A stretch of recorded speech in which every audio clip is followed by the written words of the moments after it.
നിങ്ങൾ എന്നോട് ഫോൺ ചെയ്തു അബ്ദുൽ ഖനി എന്താണ് ഈ അബ്ദുൽ ഖനിയായിട്ട് വന്നത്? പുള്ളി വേറെ പ്രശ്നങ്ങളുള്ള ആളാണ്. അല്ല, അങ്ങനെ വലിയ പ്രശ്നക്കാരൻ. നമ്മൾ പോയി ഷൂട്ട് ചെയ്യാൻ പോവുകയാണ്. നിങ്ങൾ കുരുക്കലാക്കരുത്. അങ്ങനെയൊന്നും ആവൂല. അത് പ്രധാനപ്പെട്ട ഒരു വിഷയമാണ്. ഇതുപോലെയുള്ള വിഷയങ്ങൾക്ക് വേണ്ടിയാണ് നമ്മൾ മുമ്പോട്ട് നിൽക്കുന്നത്. സംഭവിച്ചാൽ ഈ അബ്ദുൽ ഖനി എന്ന് പറയുന്നത് പുള്ളിയുടെ 38 വയസ്സായ ഒരു യുവാവാണ്. അദ്ദേഹം കുറേ കാലം പ്രവാസ ജീവിതം നടത്തി. അത് കഴിഞ്ഞ് പിന്നെ നാട്ടിൽ വരികയും നാട്ടിൽ വന്നതിന് ശേഷം ഫിഷർമാനായി ജോലി ചെയ്യുകയും ആ ജോലിയുമായി ബന്ധപ്പെട്ട് നിൽക്കുമ്പോഴാണ് അദ്ദേഹത്തിൻ്റെ 2 കിഡ്നി നഷ്ടപ്പെട്ട വിവരം ഞങ്ങളെപ്പോലെയുള്ള പൊതുപ്രവർത്തകർ അറിയുന്നത്. അപ്പോൾ ഞങ്ങൾ ഇതിനു വേണ്ടി ഒരുപാട് പരിശ്രമിച്ചിട്ടുണ്ട്. പലരുമായി, പല സംഘടനകളുമായി, മറ്റു പല രാഷ്ട്രീയക്കാരുമായി ഇടപെട്ടുകൊണ്ട് അദ്ദേഹത്തിൻ്റെ സാമ്പത്തികം കണ്ടെത്തണം എന്നുള്ള നിലക്ക് അദ്ദേഹത്തിന് ഈ സാമ്പത്തികം കണ്ടെത്താനുള്ള ശേഷി അദ്ദേഹത്തിന് ഇല്ല. ഞാൻ നിങ്ങളുടെ അടുത്ത് പേഴ്സണലായിട്ട് ചോദിക്കണം, ഇയാൾ വല്ല കള്ളൊക്കെ കുടിച്ചിട്ടാണ് ഇത് സാധനം കള്ള്? ഒരിക്കലുമല്ല. അദ്ദേഹം മദ്യപാനിയോ പിന്നെ സ്മോക്കിംഗ് വലിക്കുന്ന ആൾക്കാരൊന്നും അല്ല. അങ്ങനെയുള്ള ആളെ അല്ല. അങ്ങനെ ഒരു ആൾക്കാർക്ക് വേണ്ടി നമ്മളിങ്ങനെ സപ്പോർട്ടൊന്നും ചെയ്യില്ല. സമൂഹത്തിൽ നല്ല സേവനം ചെയ്യുന്ന നല്ല പിന്നെ കുടുംബത്തിലൊക്കെ ഉള്ള ആൾക്കാരാണ്. സാമ്പത്തികമായിട്ട് ബുദ്ധിമുട്ടായതുകൊണ്ടാണ് ഇതുപോലുള്ള വിഷയങ്ങൾ. പൈസയ്ക്ക് വേണ്ടി നിങ്ങൾ എന്തെങ്കിലും ചെയ്തിട്ടുണ്ടോ? ഇത് പൈസ കളക്ട് ചെയ്യാൻ വേണ്ടി എന്നെ പറയുന്ന കുറച്ച് പൈസ ആവശ്യമുണ്ട്. ഈ പൈസ എത്രയാണ് ആവശ്യം? അത് പൈസ 33 ലക്ഷം രൂപയോളം ആവശ്യമുണ്ട്. ആ പൈസ ഒന്നും ഏകദേശം സ്വരൂപിക്കാൻ കഴിഞ്ഞിട്ടില്ല. ഞങ്ങൾ കഴിഞ്ഞ വെള്ളിയാഴ്ചയാണ് ഇതിനു വേണ്ടി പിന്നെ ഞങ്ങൾ മുമ്പോട്ട് വന്നത്. അപ്പോൾ ഞങ്ങൾ ഭീമാപ്പള്ളിയുടെ ചീഫ് ഇമാം സെയ്ദ് നജ്മുദ്ദീൻ പൂക്കോയ തങ്ങളെ കൊണ്ട് നമ്മുടെ ജുമാ കഴിഞ്ഞിട്ട് ഒരു വീഡിയോസ് ചെയ്തിരുന്നു. അപ്പോൾ അദ്ദേഹത്തിൻ്റെ വീഡിയോസ് ഞങ്ങൾ ഞായറാഴ്ചയാണ് പുറത്തുവിടുന്നത്. അപ്പോൾ ആ വീഡിയോസ് അതിൻ്റെ ആൾക്കാർ ഷെയർ ചെയ്തുകൊണ്ടിരിക്കുന്നു. അതിൽ കൂടി നമ്മൾ മനസ്സിലാക്കുന്നത് അദ്ദേഹത്തിൻ്റെ സാമ്പത്തികം 33 ലക്ഷം രൂപ കണ്ടെത്തുമെന്നുള്ള വലിയ പ്രതീക്ഷയാണ് നമ്മുടെ ഈ ജനങ്ങൾ. ഞാൻ ഇയാളെ വീട് ഈ പ്രവാസിയാകുമ്പോൾ ഇയാളെ വീടൊക്കെ ഭയങ്കര വലിയ ബുദ്ധിമുട്ടിലാണ്. വലിയ വീടാണ്. അല്ലല്ല, നമ്മൾ പോയാൽ മനസ്സിലാക്കാൻ പറ്റും അദ്ദേഹത്തിൻ്റെ വീട് എന്താണെന്ന്. നമുക്ക് പോയാൽ നിങ്ങൾ ആ ഒരു ഇടിഞ്ഞു പൊളിഞ്ഞ വീടും കൂടെ നിങ്ങൾ ശരിയാക്കി കൊടുക്കണ്ടേ? അല്ല, അതൊക്കെ ചെയ്യണം. ഇങ്ങനെയുള്ള ആൾക്കാർക്ക് ആ വീട് അങ്ങനെയാണെങ്കിൽ അത് ചെയ്തു കൊടുക്കണം. ഉറപ്പായി നമ്മൾ അങ്ങനെയൊക്കെ ചെയ്തു കൊടുക്കേണ്ടതാണ്. അപ്പോൾ ഇതുപോലുള്ള ഒരുപാട് ആൾക്കാർ ഈ നാട്ടിലുണ്ട്. പക്ഷെ അവർക്ക് എന്ത് ചെയ്യണമെന്ന് അറിയാതെയാണ് നിൽക്കുന്നത്. അപ്പോൾ ഇതുപോലെയുള്ള ആൾക്കാരെ നിങ്ങൾ ഈ സന്നദ്ധ പ്രവർത്തനമായിട്ട് തുടങ്ങിയിട്ട് നിങ്ങൾക്ക് ഈ പറഞ്ഞ പോലെ എന്തെങ്കിലും ഇവിടുത്തെ പൊതു സമൂഹം എന്തെങ്കിലും സപ്പോർട്ട് തരുന്നുണ്ടോ? അല്ല, ഉറപ്പായിട്ട് സപ്പോർട്ടുണ്ട്. ഒരുപാട് സപ്പോർട്ടുണ്ട്. ഈ നാട്ടുകാർ ഒരുപാട് സപ്പോർട്ടിങ്ങിലാണ്. നമുക്ക് വേണ്ടി ഒരുപാട് സപ്പോർട്ടിങ്. എന്തായിരുന്നാലും നമുക്ക് ആ വീഡിയോ ആ വീട്ടിലോട്ടൊക്കെ ഒന്ന് പോവാം. രാത്രിയായി, നമുക്കൊന്ന് ആ വീഡിയോയിലോട്ടൊക്കെ പോവാം. 14 വർഷത്തോളം പ്രവാസി ജീവിതം ആണെന്ന് പറഞ്ഞല്ലോ. അപ്പം ഒരു പ്രവാസിയെ സംബന്ധിച്ചിടത്തോളം 14 വർഷം പ്രവാസി ജീവിതം നയിച്ചിട്ടും ഇത്രത്തോളം കഷ്ടപ്പാട് ദുരിതവും അനുഭവിക്കുന്നുണ്ടെന്ന് പറഞ്ഞല്ലോ. ഈ ഒരു ചികിത്സയുടെ ഭാഗമായിട്ട് ഒരുപാട് കാര്യങ്ങൾ ഇനിയും ചെയ്യേണ്ടതുണ്ടെന്ന് പറഞ്ഞു. അവിടെ എന്തായിരുന്നു 14 വർഷം എന്തൊക്കെ ജോലികളാണ് ചെയ്തിരുന്നത്? പലതരം ജോലികൾ, അങ്ങനെ എടുത്തു പറയേണ്ട ജോലികൾ നല്ല പലതരം ജോലികളൊക്കെ ചെയ്തിട്ടുണ്ട്. കോൺട്രാക്റ്റ് കമ്പനിയിലോട്ടാണ് നിന്നത്. അവർ ഈ കെട്ടിട നിർമ്മാണ പണിക്ക് കൊണ്ടുപോകും. അത് കഴിഞ്ഞാൽ പാക്കിംഗ് ഉള്ള ആ കമ്പനിയിലോട്ട് കൊണ്ടുപോകും. ലോഡിങ് അൺലോഡിങ്ങിൻ്റെ അങ്ങനത്തെ കമ്പനിയിലോട്ട് കൊണ്ടുപോകും. അവരൊരു കോൺട്രാക്റ്റ് എടുക്കും. ആ കോൺട്രാക്റ്റിൻ്റെ ബേസിക്കലി നമ്മൾ പോയി പണിയെടുക്കണം. അവിടുത്തെ കോൺട്രാക്റ്റ് എഗ്രിമെൻ്റ് കഴിയുമ്പോൾ അടുത്ത സ്ഥലത്തോട്ട് അവർ പറയുന്ന സ്ഥലത്തോട്ട് നമ്മൾ വീണ്ടും അങ്ങോട്ട് പോകും. യഥാർത്ഥത്തിൽ ഒരു കൺസ്ട്രക്ഷൻ തൊഴിലാളിയായിരുന്നു. അങ്ങനെ പറയാം. അങ്ങനെ ചുമട്ട് തൊഴിലാളി എന്ന് വേണമെങ്കിലും പറയാം. കാരണം വെച്ചാൽ കോൺട്രാക്റ്റ് കമ്പനിയുടെ ബേസിലാണ് ചെയ്തിരുന്നത്. ഇപ്പോൾ പലതരം ജോലി, പലതരം സ്ഥലവും. ഏകദേശം ചുമട്ട് തൊഴിലാളിയായിരുന്നു അല്ലേ? ഈ ചുമട്ട് തൊഴിലാളി എന്നുള്ള രീതിയിൽ താങ്കൾക്ക് ഉണ്ടാക്കാൻ പറ്റുന്ന, സാമ്പത്തികമായി ഉണ്ടാക്കാൻ പറ്റുന്ന പരിമിതികൾ ഉണ്ടായിരുന്നില്ലേ? പരിമിതികൾ ഉണ്ടായെന്ന് വെച്ച് കഴിഞ്ഞാൽ നമ്മൾ പ്രൈവറ്റായിട്ടാണ് നിന്നത്. അപ്പോൾ പ്രൈവറ്റായിട്ട് നിൽക്കുമ്പോഴെന്ന് ആ സമയത്ത് താങ്കളുടെ അവസ്ഥ എന്താണ്? പൈസ ഉണ്ടോ? പൈസ ഒന്നുമില്ല. ഇല്ല. പൈസയൊക്കെ ട്രീറ്റ്മെൻറ്റിൽ തന്നെ, ആദ്യമൊക്കെ ട്രീറ്റ്മെൻറ്റ് ചെയ്ത് തന്നെ പൈസയൊക്കെ ഒരുപാട് പോയി.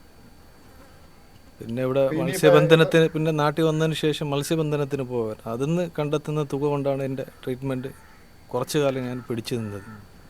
ഇപ്പോൾ മത്സ്യബന്ധനം ഇപ്പോൾ കഴിയാത്തൊരവസ്ഥയിലായി ഇപ്പോൾ നിൽക്കുന്നത്.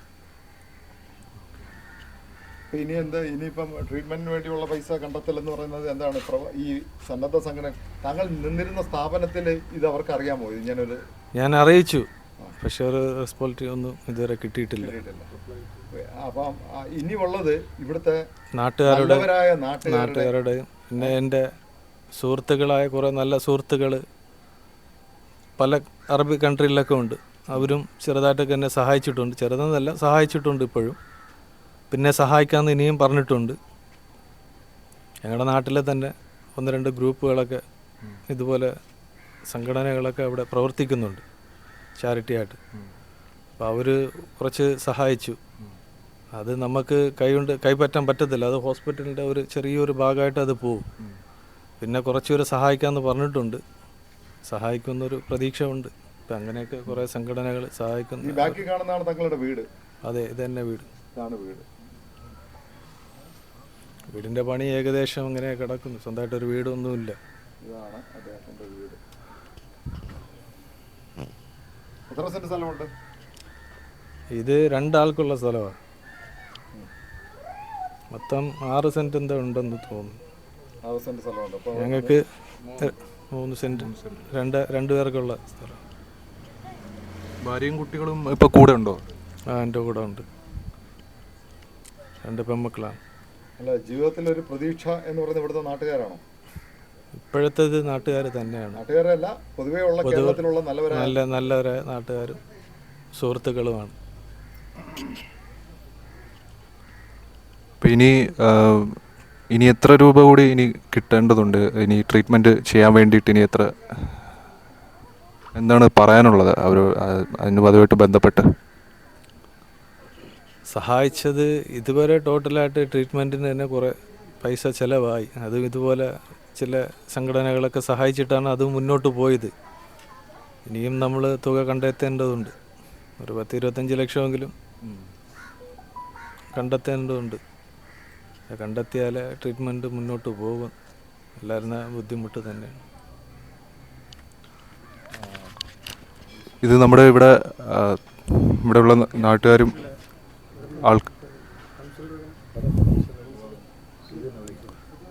നിങ്ങൾക്ക്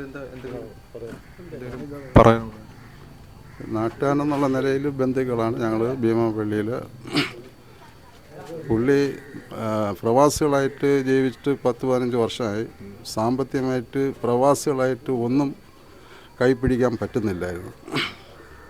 ഇവിടെ വന്നു കഴിഞ്ഞപ്പുറം വലിയ കഷ്ടപ്പാടാണ്. പിന്നെ അത് കഴിഞ്ഞിട്ട് ഈ കഷ്ടം കഴിഞ്ഞതിന് ശേഷം ഇങ്ങനെയുള്ളൊരു അസുഖം ഉണ്ടെന്നുള്ളത് പോലും അറിഞ്ഞപ്പോഴാണ് പുള്ളിക്ക് പിന്നെ കൂടുതൽ ബുദ്ധിമുട്ട് തോന്നിയത്. ടെസ്റ്റ് ചെയ്ത് കഴിഞ്ഞപ്പോഴാണ് വൈകിപ്പോയി. ഇപ്പം കടപ്പുറം, അതായത് മത്സ്യത്തൊഴിലായിട്ട് പോയിട്ട് മത്സ്യത്തൊഴിലായി ജോലി ചെയ്തിട്ടിരിക്കുമ്പോഴാണ് ഈ സംഭവം അറിയുന്നത്. അറിഞ്ഞ ശേഷമാണ് പിന്നെ ട്രീറ്റ്മെൻറ്റിലേക്ക് മാറി. പിന്നെ സാമ്പത്തികമായിട്ട് വളരെ ബുദ്ധിമുട്ടാണ്. അപ്പം നമ്മുടെ പ്രേക്ഷകരോട് എന്താണ് ഇതുമായിട്ട് ബന്ധപ്പെട്ട് പറയാനുള്ളത്? സഹായം അഭ്യർത്ഥിച്ചുകൊണ്ട് എല്ലാവരും നല്ല മനുഷ്യനായ എല്ലാ നാട്ടുകാരും കേരളത്തിൻ്റെ എല്ലാ ആൾക്കാരും ചേർന്നിട്ട് ചെറിയൊരു സഹായം ചെയ്താൽ പെട്ടെന്ന് തന്നെ പുള്ളിയുടെ കാര്യങ്ങൾ മുന്നോട്ട് പോകും. അയ്യൂബ് എന്ന്. അയ്യൂബേട്ടൻ പറയുന്നത് അനുസരിച്ച് നോക്കുമ്പോൾ നല്ലവരായ നാട്ടുകാരെല്ലാവരും, അല്ലെങ്കിൽ ഈ ന്യൂസ് കാണുന്നവരും ഒക്കെ വിചാരിച്ചു കഴിഞ്ഞാൽ അദ്ദേഹത്തിന് പെട്ടെന്ന് തന്നെ അടുത്ത ട്രീറ്റ്മെൻറ്റിൻ്റെ ഉള്ള കാര്യങ്ങൾ ചെയ്യാൻ പറ്റും. അപ്പോൾ എല്ലാവരും, ഇത് കാണുന്ന എല്ലാവരും വേണ്ട രീതിയിലുള്ള സഹായങ്ങൾ ചെയ്തു കഴിഞ്ഞാൽ അദ്ദേഹത്തിൻ്റെ മുന്നോട്ടുള്ള ജീവിതം വളരെ നിറം പകർന്നതാകുമെന്നാണ് നമുക്ക് കരുതാൻ പറ്റുന്നത്. അപ്പോൾ എല്ലാവരും സഹായിക്കണമെന്ന് അഭ്യർത്ഥിക്കുകയാണ്. പിന്നെ പ്രത്യേകം പറയാനുള്ളത് വേറെ ഒന്നുമില്ല. വെറും 38 വയസ്സായുള്ളൂ. കൊച്ചു പയ്യനും കൂടിയാണ്. 2 പെൺപിള്ളേർ. കാരണം അവരെ പഠിപ്പിക്കാനുള്ള വളരെ സാമ്പത്തിക ബുദ്ധിമുട്ടുള്ള കാര്യങ്ങളൊക്കെ ഉണ്ടായത്. അപ്പോൾ നല്ലവരായ നാട്ടുകാർ, കാരണം ഇപ്പോൾ നമ്മുടെ ഇതുപോലെ കിഡ്നി പേഷ്യൻ്റ് വരുമ്പോൾ ഒരുപാട് ആൾക്കാർ നല്ല രീതിയിൽ സഹായിക്കുന്നവരുണ്ട് ഒരുപാട്. അതുപോലെ എല്ലാ ആൾക്കാരും അറിഞ്ഞ് കാരണം ആ സഹോദരൻ സഹായിക്കണമെന്ന് മാത്രമേ ഇപ്പോൾ എനിക്ക് പറയാനുള്ളൂ. വേറെ വേണം. എൻ്റെ പേര് അബ്ദുൾ റഹ്മാൻ. ഞാൻ ഒരു പൊതുപ്രവർത്തനമാണ് ഇവിടുത്തെ. അപ്പം കാരണം നമുക്കറിയാമെന്നുള്ളതാണ്, നമ്മുടെ സഹോദരനും കൂടിയാണ്. അപ്പോൾ നമ്മുടെ ജമാഅത്തിലുള്ള ആൾക്കാരും മറ്റുള്ളവരെല്ലാം കാണാൻ ചെറിയ സാഹചര്യമുണ്ട്. പക്ഷേ അത് ഇപ്പോൾ ട്രീറ്റ്മെൻറ്റാണ്. കാരണം പിന്നെ ഡയാലിസിസ് ചെയ്യാൻ വേണ്ടി ഇങ്ങനെ ഇപ്പം ആഴ്ചയോറും പോയിട്ട് വരുമ്പോൾ അതിനുവേണ്ടി പൈസ പ്രത്യേകം തീർന്നിരിക്കുകയാണ്. അപ്പോൾ ഇപ്പം ഓപ്പറേഷന് വേണ്ടി മെയിനായിട്ട് ഒരു 30 ലക്ഷത്തോടെ അകത്ത് വരും. അപ്പം നമ്മളിപ്പോൾ കണ്ടിട്ടുണ്ട്. കാരണം ഇപ്പോഴും നമ്മുടെ ഇമാമിനെ കൊണ്ട് തന്നെ ഒരു ചെറിയ പിന്നെ വാട്സപ്പിലൊക്കെ ഒരു വീഡിയോ ഇട്ടുണ്ട്. പക്ഷേ എന്നാലും നിങ്ങളുടെ ചാനലിലൂടെ ഇതിന് ഈ സഹോദരന് വേണ്ടി നിങ്ങൾ ഒരു നല്ല രീതിയിൽ പറഞ്ഞ് കാണും വേണ്ട സഹായം നിങ്ങൾ ചെയ്യണമെന്ന് മാത്രം എനിക്ക് ഈ അവസരത്തിൽ പറയാനുള്ളൂ. ഷറഫുദ്ദീൻ. നമ്മൾ അഹമ്മദ് ഖനിയുടെ വിഷയമായിട്ട് ബന്ധപ്പെട്ട് നമ്മുടെ നാട്ടിൽ വളരെ വൈകിയാണ് കാര്യങ്ങളൊക്കെ അറിയുന്നത്. പുള്ളിക്കാരൻ നല്ല ആരോഗ്യവനായിരുന്നു, പിന്നെ ആരോഗ്യം ക്ഷയിച്ചു, സാമ്പത്തികമായിട്ട് വളരെ ബുദ്ധിമുട്ടിലാണ് എന്നുള്ളതിനെക്കുറിച്ചും നമുക്ക് നന്നായിട്ട് അറിയാമെന്നുള്ളതാണ്. നല്ലൊരു വീട് വയ്ക്കാം എന്നുള്ള കണ്ടീഷനിൽ കൂടിയിട്ടൊക്കെയാണ് ഗൾഫിലേക്കും പോയി നല്ല ജോലി കിട്ടിയില്ല, ബുദ്ധിമുട്ടും കഷ്ടപ്പാടിലും കൂടെ മടങ്ങി 10-14 വർഷം നിന്നിട്ട് മടങ്ങി വന്നു. മത്സ്യബന്ധനവുമായിട്ട് ബന്ധപ്പെട്ടു. വീടിൻ്റെ അവസ്ഥ ഈ കണ്ടീഷനിലാണ്. 2 പെൺകുട്ടികളാണ്. ആ പെണ്ണിൻ്റെ വീടും വളരെ താല്പര്യം പിടിച്ച ഒരു കുടുംബമാണ്. അപ്പം നാട്ടിൽ ഈ അസുഖത്തിൻ്റെ ചിലവ് വരാണെന്നുണ്ടെങ്കിൽ പുള്ളി ആ കുടുംബത്തിൽ നിന്ന് ഒന്ന് സ്വരൂപിച്ചെടുത്ത് ട്രീറ്റ്മെൻറ്റ് ചെയ്യാനുള്ള ഒരു അവസ്ഥയിലല്ല ഇപ്പോഴും. നമ്മളറിഞ്ഞ നാട്ടുകാർ എല്ലാവരും കൂടെ ചേർന്നൊരു സഹായം നമുക്ക് ചെയ്യാൻ പറ്റുന്ന ഒരു ഇതുപോലെ വീഡിയോ ചാനൽ ഇത് നാട്ടുകാർ എല്ലാവരും കൂടെ ഒന്ന് ഒരു കൈത്താങ്ങലായിട്ട് പുള്ളിക്കാരനെ സഹായിച്ച് പുതിയൊരു ജീവിതത്തിലേക്ക് കൊണ്ടുവരണം എന്നുള്ളതിനെക്കുറിച്ച് മാത്രമേ നമുക്ക് പറയാനുള്ളൂ. നാട്ടുകാർ എല്ലാവരും നമ്മളെ സമൂഹത്തിൽ പ്രവാസിയായിട്ട് നിൽക്കുന്ന ആൾക്കാരും സാധാരണ ആൾക്കാരും അവരുടെ കൈയാൽ കൽപ്പിച്ച് എന്താണോ അതവർ ഫണ്ടിലേക്ക് സ്വരൂപിച്ച് അദ്ദേഹത്തിൻ്റെ ജീവിതത്തിലേക്ക് കൊണ്ടുവന്ന് ആ കുട്ടികൾക്കൊരു അച്ഛനായിട്ട് കാണണമെന്നുള്ളൊരു ആഗ്രഹത്തിലാണ് നമ്മൾ.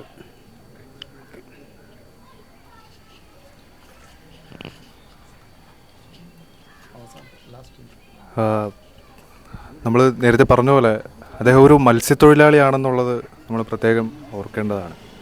അപ്പം ഒരുപാട് സ്വപ്നങ്ങളുമായിട്ടാണ് അദ്ദേഹം പ്രവാസ ജീവിതം നയിക്കാൻ പോയത്. ഇപ്പോൾ ഒരിക്കലും പ്രതീക്ഷിക്കുന്നില്ല ഇങ്ങനെ ഒരു സാഹചര്യം അദ്ദേഹത്തിന് ഉണ്ടാവും എന്നുള്ളത്. ഇയാൾ ഒരു ഗൾഫിൽ നിന്ന ഒരാൾ, ഒരു യുവാവ്, വളരെ യങ് ഏജിൽ അദ്ദേഹത്തിന് ഇങ്ങനെ ഒരു കിഡ്നിയുമായി ബന്ധപ്പെട്ട ഒരു ബുദ്ധിമുട്ട് അദ്ദേഹത്തിന് സംഭവിച്ചു. അയാളെ സഹായിക്കുന്നതിന് വേണ്ടിയിട്ട് നിങ്ങളെടുക്കുന്ന ഇനിഷ്യേറ്റീവിനെ ഞാൻ അപ്രീഷിയേറ്റ് ചെയ്യുന്നു. ആ ഒരു ഉദ്യമത്തിൻ്റെ ഭാഗമായിട്ട് തന്നെയാണ് ഞാനും ഇന്ന് ഇവിടെ വന്നത്. അയാളെ സഹായിക്കുക, അയാൾക്ക് എന്തെങ്കിലും ഫണ്ട് അയാൾ കുറച്ച് ഫണ്ട് കണ്ടെത്തിയിട്ടുണ്ട്. പക്ഷേ അതിൻ്റെ കുറച്ചുകൂടെ കുറച്ച് നല്ല കുറച്ച് ഫണ്ടുണ്ടെങ്കിൽ അയാൾക്ക് ഇനി ചെയ്യാൻ പറ്റും. അപ്പോൾ അത് കണ്ടെത്തുന്നതിന് നല്ലവരായ നാട്ടുകാരുടെ സഹായം നിങ്ങളെപ്പോലെ തന്നെ ഞാനും അഭ്യർത്ഥിക്കും. പറഞ്ഞു മനസ്സിലായി. അപ്പം ഞാൻ അയാളെ ഇവിടെ നിൽക്കുന്ന ആളുകളെല്ലാവരും ഇതിന് ഈ അബ്ദുൽ ഖനിക്ക് വേണ്ടി അങ്ങ് കൗൺസിലറാണല്ലോ. അങ്ങയുടെ ഇതിൽ ഇപ്പം നമ്മൾ ഈ പൊതുസമൂഹം ഇപ്പം എല്ലാ രാഷ്ട്രീയ പാർട്ടികളും ആൾക്കാരുണ്ട്. കോൺഗ്രസ്സിലുള്ളതുണ്ട്, നമ്മളെ CPM-നുണ്ട്, ബാക്കി എല്ലാ അങ്ങയുടെ ഒരു ഇൻട്രസ്റ്റ് എടുത്തിട്ട് അങ്ങ് എന്തൊക്കെയാണ് ഇവിടെ ഈ ഇദ്ദേഹത്തിന് വേണ്ടി ചെയ്തിരിക്കുന്ന കാര്യങ്ങൾ? ഞാൻ ചെയ്തത് നേരത്തെ ഞാൻ സൂചിപ്പിച്ചു. ഡോണറെ കണ്ടെത്തുന്നത് മുതൽ എൻ്റെ ഹെൽപ്പ് ഈ കുടുംബത്തിനുണ്ടായിരുന്നു. ഡോണറെ കണ്ടെത്തുന്നത് തൊട്ട് ഇതിൻ്റെ ഒത്തിരി പേപ്പർ വർക്ക്സ് ഉണ്ട്, അറിയാമല്ലോ. അപ്പോൾ ഒരുപാട് DYSPയുടെ മുതൽ എൻ്റെ മന്ത്രിയുടെ അടക്കം കത്തുകൾ വേണം. പിന്നെ ഇതിനിടയ്ക്ക് ഒരുപാട് കുടുംബത്തിൻ്റെ തന്നെ അൺസ്യൂട്ടബിലിറ്റി സർട്ടിഫിക്കറ്റ്സ് വേണം. അങ്ങനെ ഒരുപാട് പേപ്പറുകളുണ്ട്. അപ്പോൾ അതിൽ എല്ലാത്തിലും ഞാൻ ഇതിൻ്റെ പിന്നാലെയുണ്ട്. രാവും പകലും ഒന്നും ഞാൻ പറയില്ല. എൻ്റെ സമയം ഇതിന് വേണ്ടിയിട്ട് ഞാൻ ചിലവാക്കുന്നുണ്ട്. അതുകൊണ്ട് തന്നെ എനിക്ക് നിസ്സംശയം പറയാൻ പറ്റും, ഞാൻ ഇതിൻ്റെ പുറകിലുള്ളത് കൊണ്ട് നിസ്സംശയം എനിക്ക് പറയാൻ പറ്റും. ഇതിന് വേണ്ടിയിട്ട് ഞാനത് പണിയെടുക്കുന്നുണ്ട്. തീർച്ചയായും ആ ഒരു ഉദ്യമം നമുക്ക് അദ്ദേഹത്തിൻ്റെ സർജറി കഴിയുന്നത് വരെ തീർച്ചയായും ഞാൻ അദ്ദേഹത്തോടൊപ്പം ഉണ്ടാവും. ഞാൻ നേരത്തെ പറഞ്ഞ പോലെ ഒരു യുവാവാണ്. അയാൾക്ക് ഇനിയും ഒരുപാട് കാലം ജീവിക്കാനുള്ള അദ്ദേഹത്തിൻ്റെ കുടുംബത്തെ നല്ല രീതിയിൽ ജോലി ചെയ്ത് പോറ്റാനുള്ളതാണ്. അയാൾ ഒരുപാട് കാലം ജീവിക്കാനുള്ളതാണ്. അയാളെ സഹായിക്കുന്ന തരത്തിൽ തീർച്ചയായും ഇനിയും ഞാനുണ്ടാവും. ഇതാണ് നമ്മുടെ കൗൺസിലർ. അതായത് നമ്മളെ രാഷ്ട്രീയപരമായി എതിർപ്പുകളുണ്ടെങ്കിലും അദ്ദേഹത്തിൻ്റെ ആ സ്നേഹവാക്കുകൾ സത്യം പറഞ്ഞാൽ എനിക്ക് വളരെ വളരെ വളരെ വേദനാജനകമായി. എനിക്ക് വാക്കുകൾ പോലും എനിക്ക് കിട്ടുന്നില്ല. കാരണം അദ്ദേഹം ഒരു കൗൺസിലർ എന്നുള്ള നിലയിൽ ഞാൻ ചോദിച്ച ചോദ്യങ്ങൾ അദ്ദേഹത്തിന് മാനസികമായി ചിലപ്പോൾ ചില മുള്ളുകൾ കൊള്ളിച്ചു കാണും. പക്ഷേ എന്നാൽ പോലും അദ്ദേഹം പറഞ്ഞ വാക്കുകൾ എനിക്ക് ആ മനുഷ്യനെ സഹായിക്കുന്നില്ല. അദ്ദേഹത്തിൻ്റെ രാഷ്ട്രീയപരമായിട്ടുള്ള ബന്ധങ്ങളോ അല്ലെങ്കിൽ അദ്ദേഹത്തിൻ്റെ മതപരമായിട്ടുള്ള ബന്ധങ്ങളോ ഒന്നുമല്ല. എനിക്ക് അദ്ദേഹത്തെ സഹായിക്കണം എന്ന് മാത്രമേ എനിക്കുള്ളൂ. ഞാൻ അദ്ദേഹത്തിനെ അതിനു വേണ്ടി ഞാൻ അദ്ദേഹം മുന്നിട്ട് ഇറങ്ങി നിൽക്കുകയാണ്.